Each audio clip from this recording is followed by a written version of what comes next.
Assalamualaikum warahmatullahi wabarakatuh. Perkenalkan, nama saya Imron Maulana dari UIN Syarif Hidayatullah Jakarta dengan program studi Pendidikan Bahasa dan Sastra Indonesia.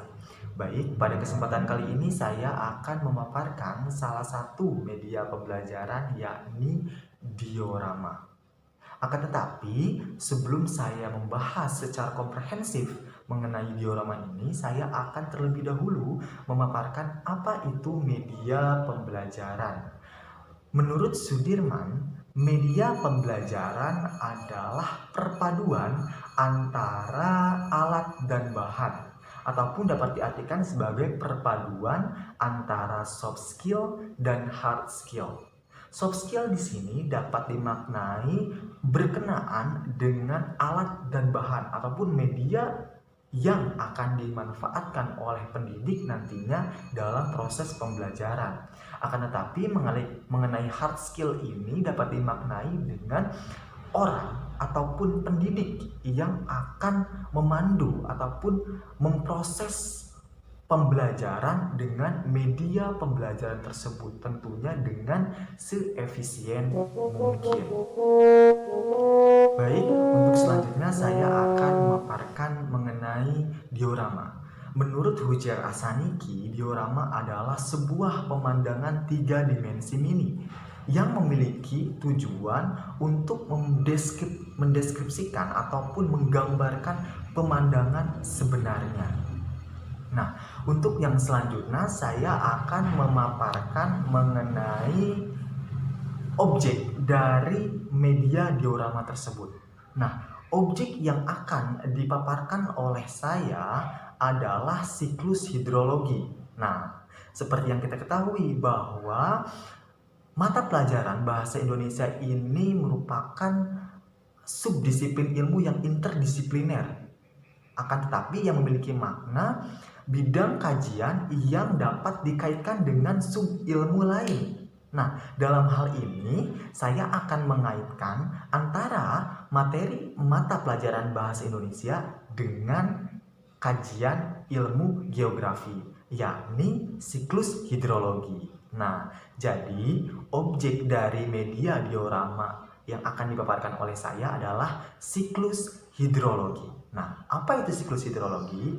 Menurut Syarifuddin, siklus hidrologi adalah sirkulasi air yang tidak pernah berhenti, yang dimulai dari atmosfer hingga kembali ke bumi pun kembali lagi ke atmosfer. Jadi siklus hidrologi ini yang memang notabene kajian dari ilmu geografi akan dikaitkan dengan salah satu materi bahasa Indonesia, yakni teks laporan observasi.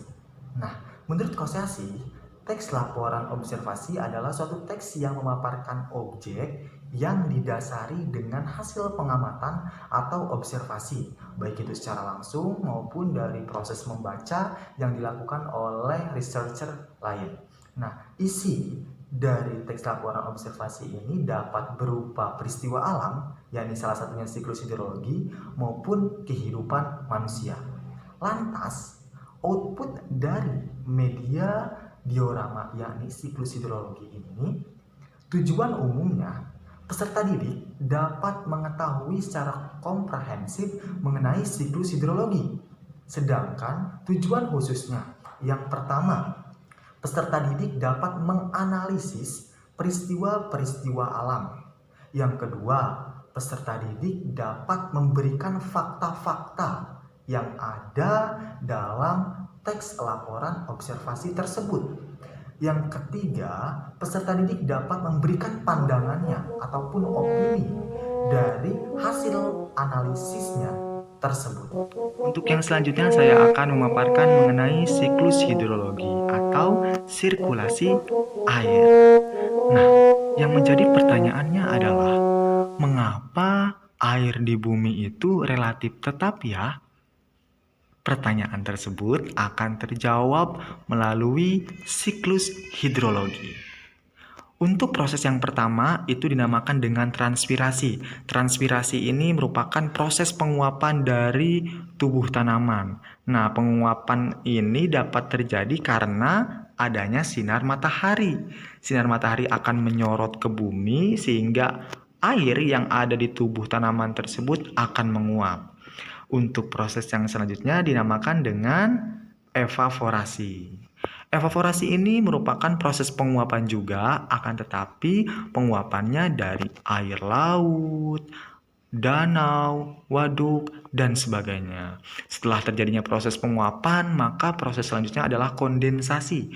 Kondensasi ini merupakan proses perubahan dari uap air menjadi titik-titik air, pun dicirikan dengan pembentukan awan. Nah, awan tersebut akan terbawa oleh angin sehingga awan tersebut menjadi jenuh. Setelah menjadi jenuh, maka air tersebut akan tercurahkan dari atmosfer hingga ke bumi. Itu dinamakan dengan presipitasi, yakni segala curahan air yang ada di atmosfer menuju ke bumi.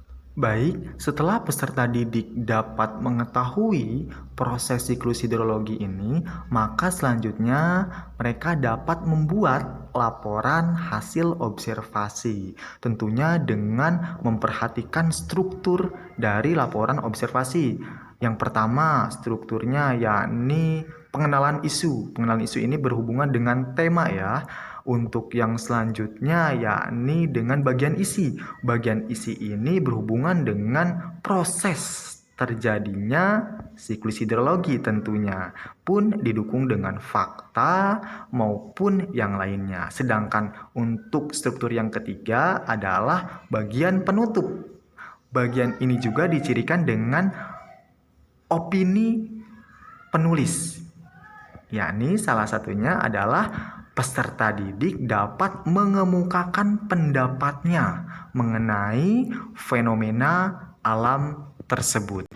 Dari hal tersebut, peserta didik dapat diharapkan mengetahui ataupun membuat laporan hasil observasi menjadi lebih baik lagi.